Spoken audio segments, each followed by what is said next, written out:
Welcome to WebUI Training, Vendor, Course 800, Vendor Setup Part 1. This training video will demonstrate how to navigate vendor setup.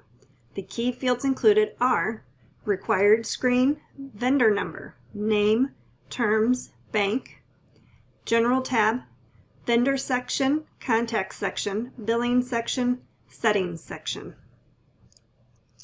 Before starting, you will need to have completed the following courses. To navigate to vendor setup, you will use the hamburger menu. Vendor, setup, vendor. To set up a new vendor, you will click the New button above the grid.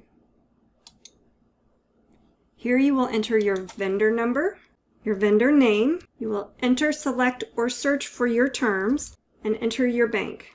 After those required fields have been entered, you click Save.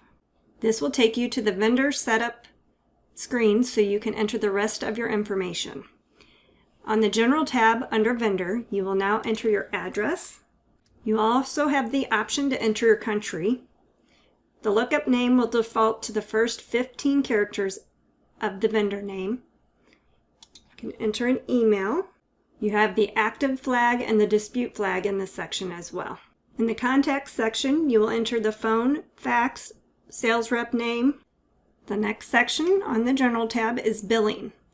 You will notice the terms have already been entered from the required screen.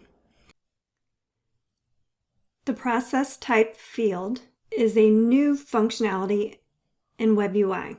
This will be used in the Invoice Center. It will default the process type when entering the invoices. You have a choice between expense, trade, and add-on. Expense you will want to use for utilities and rent, contractors, those type of expenses. Trade are anything that's going to have a PO. Add-on will be used for third-party freight add-on.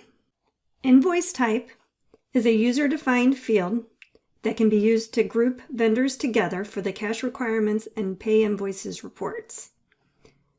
The pay method, the standard process, is our default. The settings section, you will notice the bank has already been entered.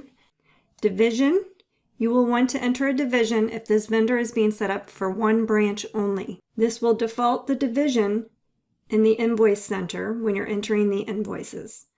The vendor type is used for reporting purposes as well and can be used on the cash requirements and the pay invoices report to group vendors together.